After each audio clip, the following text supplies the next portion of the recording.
Hello friends, welcome to വജ്രാട് kitchen. I am chef Binoj. ഇന്ന് ഞാൻ തയ്യാറാക്കാൻ പോകുന്നത് ഗ്രിൽഡ് ചിക്കനാണ്. ഗ്രിൽഡ് ചിക്കൻ എന്ന് പറയുമ്പോൾ പല രീതിയിൽ നമ്മൾ ഗ്രിൽ ചിക്കൻ ചെയ്യാറുണ്ട്. ഇന്ന് നമ്മൾ വ്യത്യസ്തമായിട്ടുള്ള രീതിയിൽ പെരി പെരി ചിക്കൻ നാൻഡോസ് സ്റ്റൈൽ എങ്ങനെ തയ്യാറാക്കാൻ നമുക്ക് നോക്കാം.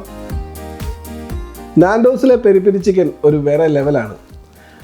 1987 സൗത്ത് ആഫ്രിക്കയിൽ ജോഹാനസ്ബർഗിലാണ് നാൻഡോസ് പെരി പെരി ചിക്കൻ ഉടലെടുത്തത്. 35 രാജ്യങ്ങളിൽ 1000-ഓളം ഔട്ട്ലെറ്റുകളുണ്ട് നാൻഡോസിന്.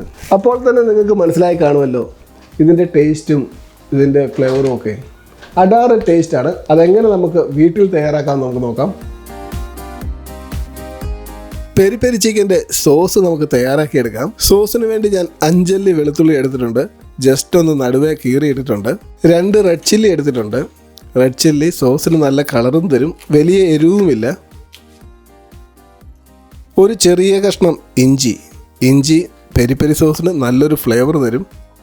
2 തണ്ട് പാർസലി, സോസിന് വേണ്ടി ഞാൻ 2 തണ്ട് പാർസലി എടുത്തിട്ടുണ്ട്. അതുപോലെ 2 തണ്ട് തൈം അന്യായ ഫ്ലേവർ തരും പെരി പെരി സോസിന്. ബിഗിലെ പെരി പെരി സോസിന് വറ്റലമുളക് മുഖ്യം. ഒരു 6 വറ്റലമുളക് എടുത്തിട്ടുണ്ട്. ഒരു നാരങ്ങ എടുത്തിട്ടുണ്ട്. അതിൻ്റെ സെസ്റ്റും അരമുറി നാരങ്ങയുടെ ജ്യൂസും നമുക്ക് സോസിന് വേണ്ടി എടുക്കാം.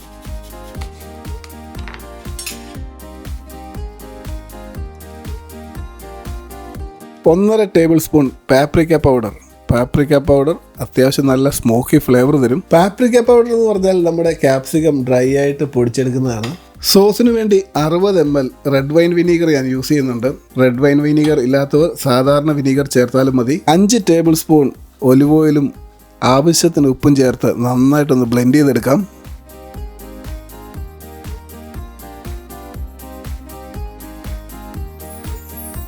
പെരി പെരി സോസ് തയ്യാറായിട്ടുണ്ട്. നേരിയ പുളിയും നേരിയ എരിവും, സോസ് നന്നായിട്ട് ബാലൻസ് ആയിട്ടുണ്ട്. സോസ് സൈഡിലിരിക്കട്ടെ. ആ ടൈമിൽ നമുക്ക് ചിക്കൻ ഒന്ന് ക്ലീൻ ചെയ്തെടുക്കാം. പെരി പെരി ചിക്കൻ തയ്യാറാക്കുമ്പോൾ ചിക്കൻ സ്കിന്നോടുള്ള ചിക്കനാണ് നമ്മൾ യൂസ് ചെയ്യേണ്ടത്. സ്കിൻ കളഞ്ഞാൽ ചിക്കൻ ഡ്രൈ ആകാൻ ചാൻസ് ഉണ്ട്. അതിനാണ് നമ്മൾ സ്കിന്നോടുകൂടി തന്നെ ചിക്കൻ എടുക്കുന്നത്. ചിക്കൻ്റെ ബാക്ക് സൈഡിലെ ബോൺ നമുക്കൊന്ന് കട്ട് ചെയ്ത് മാറ്റാം. കഴുത്തിനോട് ചേർത്ത്. കഴുത്തെന്തെന്ന് ആരും ചോദിക്കരുത്, കഴുത്തൊക്കെ കട്ട് ചെയ്തിട്ടാണ് സൂപ്പർ മാർക്കറ്റിൽ വെച്ചിരിക്കുന്നത്. ഏകദേശം 2 കിലോ അടുത്തുള്ളൊരു ചിക്കനാണ് ഞാൻ എടുത്തിരിക്കുന്നത്. നല്ലൊരു കത്തി കൊണ്ട് ബോൺ 2 സൈഡും കട്ട് ചെയ്തെടുക്കാം. 2 കൈ കൊണ്ട് 2 ചിറകിലും അമർത്തി ഒരു ബട്ടർഫ്ലൈ പരുവത്തിലാക്കി എടുക്കാം. ആവശ്യത്തിന് വലുപ്പമുള്ള ഒരു ട്രേയിലേക്ക് ചിക്കൻ മാറ്റാം. ചിക്കനിലേക്ക് തയ്യാറാക്കിയിരിക്കുന്ന പെരി പെരി സോസ് ചേർത്ത് മാരിനേറ്റ് ചെയ്യാം. കൊച്ചു കുട്ടികളെ പായിൽ കിടത്തി എണ്ണ തടവുന്നത് പോലെ ചിക്കനിൽ സോസ് നന്നായിട്ട് തടവി കൊടുക്കാം. സോസ് ഞാൻ മൊത്തം യൂസ് ചെയ്യുന്നില്ല. കുറച്ച് നമുക്ക് കുക്ക് ചെയ്യുന്നതിൻ്റെ സമയത്തും വേണം, കുറച്ചൊരു ഡിപ്പായിട്ടും വേണം. സോസ് നമുക്ക് ചിക്കൻ്റെ അകഭാഗത്തും പുറഭാഗത്തും ഒക്കെ നന്നായിട്ടൊന്ന് പുരട്ടി കൊടുക്കാം. ചിക്കൻ മാരിനേറ്റ് ചെയ്തിട്ടുണ്ട്, നല്ല സെറ്റായിട്ടിരിപ്പുണ്ട്. കിടക്കുന്ന കിടപ്പ് കണ്ടോ, എന്തൊരു നിഷ്കളങ്കത. മിനിമം 3 മണിക്കൂറെങ്കിലും മാരിനേറ്റ് ചെയ്ത് വെക്കണം. ഏറ്റവും നല്ലത് തലേന്ന് മാരിനേറ്റ് ചെയ്തിട്ട് പിറ്റേ ദിവസം യൂസ് ചെയ്യുന്നതാണ്. സമയക്കുറവുള്ളവർ മിനിമം 3 മണിക്കൂറെങ്കിലും മാരിനേറ്റ് ചെയ്ത് വെക്കണം. ആ ടൈമിൽ നമുക്ക് പെരി പെരി ചിക്കനുള്ള സൈഡ് ഡിഷ് തയ്യാറാക്കാം. ഞാനിപ്പോൾ പൊട്ടറ്റോ വെഡ്ജസ് ആണ് തയ്യാറാക്കാൻ പോകുന്നത്. പെരി പെരി ചിക്കന് അന്യായ ഒരു കോമ്പിനേഷനാണ് സ്പൈസി പൊട്ടറ്റോ വെഡ്ജസ്. അതിനുവേണ്ടി ഞാൻ 2 മീഡിയം പൊട്ടറ്റോ എടുത്തിട്ടുണ്ട്. അതൊന്ന് വെഡ്ജസായിട്ട് കട്ട് ചെയ്തെടുക്കാം. തണുത്ത വെള്ളത്തിൽ അല്പം ഉപ്പും ചേർത്ത് വെഡ്ജസായിട്ട് കട്ട് ചെയ്തിരിക്കുന്ന പൊട്ടറ്റോ ഒരു 5 മിനിറ്റ് നമുക്കൊന്ന് ബോയിൽ ചെയ്തെടുക്കാം. ജസ്റ്റ് 5 മിനിറ്റ് ഒന്ന് ബോയിൽ ചെയ്താൽ മതി. ബാക്കി നമുക്ക് ഫ്രൈയിങ് പാനിലിട്ട് ഫിനിഷ് ചെയ്യാം. ഏകദേശം 3 മണിക്കൂർ കഴിഞ്ഞിട്ടുണ്ട്. മാരിനേറ്റ് ചെയ്തിരിക്കുന്ന ചിക്കൻ നമുക്കൊന്ന് ഗ്രില്ല് ചെയ്തെടുക്കാം ആദ്യം. അതിനുവേണ്ടി നമുക്കൊരു ഗ്രില്ല് ചൂടാക്കിയെടുക്കാം. ഗ്രില്ല് നന്നായിട്ട് ചൂടായതിനു ശേഷം അതിലേക്ക് 1 ടേബിൾ സ്പൂൺ ഒലിവ് ഓയിൽ ഒഴിച്ച് ചിക്കൻ്റെ 2 സൈഡും ഒന്ന് ജസ്റ്റ് ഒന്ന് ഗ്രില്ല് ചെയ്തെടുക്കാം. ബാക്കി നമ്മൾ ഓവനിലിട്ടാണ് ഫിനിഷ് ചെയ്യുന്നത്. അങ്ങനെ ഗ്രില്ല് ചെയ്യുന്നത് ചിക്കന് നല്ലൊരു സ്മോക്കി ഫ്ലേവർ കിട്ടാൻ വേണ്ടിയാണ്. ചിക്കൻ്റെ മുകളിലേക്ക് ട്രേയിലുള്ള മീതിയുള്ള സോസ് മുഴുവൻ ഒന്ന് പുരട്ടി കൊടുക്കാം.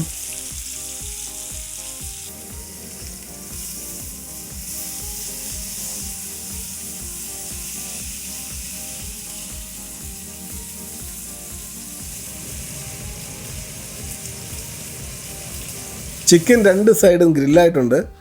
ബാക്കി നമുക്ക് ഓവനിലിട്ട് ഫിനിഷ് ചെയ്യാം. ഓവൻ ഞാൻ ഓൾറെഡി 20 മിനിറ്റ് മുമ്പേ പ്രീഹീറ്റ് ചെയ്തിട്ടിരിക്കുകയാണ് 180 ഡിഗ്രിയിൽ. ചിക്കൻ ഓവനിൽ വെക്കുമ്പോൾ ഒരു ഗ്രില്ലുള്ള ട്രേ വെക്കുന്നതായിരിക്കും നല്ലത്. ചിക്കൻ്റെ എല്ലാ ഭാഗത്തും ഒരേപോലെ ടെമ്പറേച്ചർ ചെല്ലാൻ വേണ്ടിയാണ് നമ്മൾ ഗ്രില്ലുള്ള ട്രേ വെക്കുന്നത്. അരമണിക്കൂർ ഓവനുള്ളിൽ വെച്ച് നമുക്ക് ചിക്കൻ കുക്ക് ചെയ്യാം.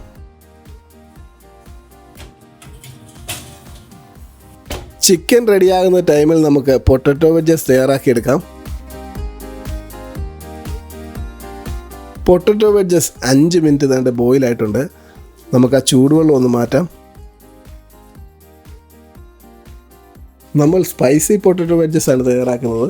അതിനുവേണ്ടി നമുക്ക് അല്പം പാപ്രിക്ക പൗഡറിലേക്ക് ആവശ്യത്തിന് ഉപ്പും ചേർത്ത് നന്നായിട്ടൊന്ന് മിക്സ് ചെയ്തെടുക്കാം. ഫ്രൈങ് പാൻ വെക്കാം.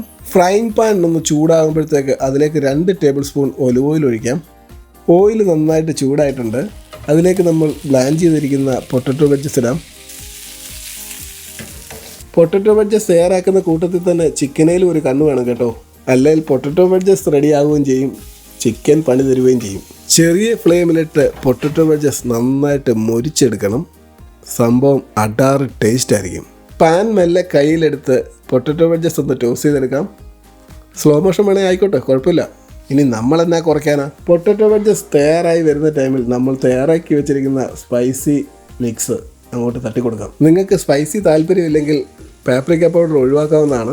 ഞാൻ റെക്കമെൻഡ് ചെയ്യുന്നത് സ്പൈസി പൊട്ടറ്റോ വെഡ്ജസ് ആണ്. മെല്ലെ ഒന്നുകൂടെ ഒന്ന് ടോസ്റ്റ് ചെയ്തെടുക്കാം. ഫ്ലെയിമൊക്കെ കുറച്ച് വെച്ച് നന്നായിട്ടൊന്ന് ചൂടാക്കിയെടുക്കാം. അവിടെ ഇരുന്ന് മെല്ലെ ഒന്ന് മൊരിഞ്ഞ് വരട്ടെ. ഇതാ പൊട്ടറ്റോ വെഡ്ജസ് റെഡി ആയിട്ടുണ്ട്. കണ്ട, എല്ലാ സൈഡും ഒക്കെ നന്നായിട്ട് മൊരിഞ്ഞ്. ഏകദേശം അരമണിക്കൂർ കഴിഞ്ഞിട്ടുണ്ട്. ഓവൻ തുറന്ന് നമുക്ക് ചിക്കൻ പുറത്തോട്ടെടുക്കാം. കണ്ടിട്ട് ചിക്കൻ റെഡി ആയിട്ടുണ്ട്. കണ്ടിട്ട് ചിക്കൻ റെഡിയായ പോരായല്ലോ, അതിൻ്റെ ടെമ്പറേച്ചർ ഒന്ന് കാണണമല്ലോ. അല്ലേ പിള്ളേച്ചൻ കള്ളം പറഞ്ഞാൽ നിങ്ങൾ പറയും. വേണ്ട, 75 ഡിഗ്രി മേലെ പോയിട്ടുണ്ട്. അത് മതി, ഇരിക്കട്ടെ അവിടെ ഒരു 10 മിനിറ്റ് റെസ്റ്റിന്. ആ ടൈമിൽ നമ്മൾ തയ്യാറാക്കി വെച്ചിരുന്ന സോസ് എല്ലാ സൈഡിലും ഒന്ന് ബ്രഷ് ചെയ്ത് വിടാം. ഓവനില്ലെങ്കിലും കുഴപ്പമില്ല, ബാർബിക്യൂ ഗ്രില്ലായാലും നമുക്കിത് കുക്ക് ചെയ്യാവുന്നതേ ഉള്ളൂ. എന്നാൽ പിന്നെ നമുക്ക് ചിക്കൻ അങ്ങോട്ട് പ്ലേറ്റ് ചെയ്യാം. നല്ല വലിയൊരു പ്ലേറ്റ് എടുത്ത് അതിലേക്ക് നമ്മൾ റെഡിയാക്കി വെച്ചിരിക്കുന്ന പൊട്ടറ്റോ വെഡ്ജസും ഒരു സലാഡും അല്പം പെരി പെരി സോസും വെച്ച് പ്ലേറ്റ് അങ്ങോട്ട് റെഡിയാക്കാം. ഒരു ലൈം കൂടെ വെച്ചേരെ, അടിപൊളി ടേസ്റ്റ് ആയിക്കോട്ടെ. ഇതാ ചിക്കൻ വെക്കാനുള്ള പ്ലേറ്റൊക്കെ നല്ല ഗ്ലാമറായിട്ടുണ്ട്. നമ്മളായിട്ട് എന്ത് കുറയ്ക്കാനാണ്?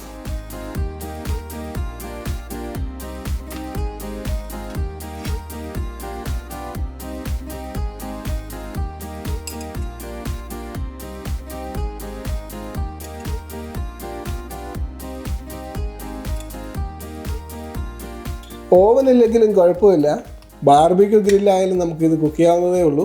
സംഭവം ഒരു രക്ഷയില്ല. നാൻഡോസിൽ കിട്ടുന്ന അതേ ടേസ്റ്റിൽ തന്നെയാണ് നമ്മൾ പെരി പെരി ചിക്കൻ തയ്യാറാക്കിയിരിക്കുന്നത്. അപ്പോൾ നിങ്ങൾക്ക് എൻ്റെ ഈ കുഞ്ഞൊരു വീഡിയോ ഇഷ്ടപ്പെട്ടാൽ please like, share and subscribe. ആദ്യമായിട്ട് കാണുവാണെങ്കിൽ ബെൽ ബട്ടണോടൊന്ന് പ്രസ് ചെയ്യണം. അതുപോലെ തന്നെ എൻ്റെ Facebook page Vanchinad kitchen, Instagram, ഇതൊക്കെ ഒന്ന് ഫോളോ ചെയ്യണം. അപ്പോൾ അടുത്ത ദിവസം കിടിലൻ ഒരു വീഡിയോ ആയിട്ട് വീണ്ടും വരും. Bye today. Thank you very much.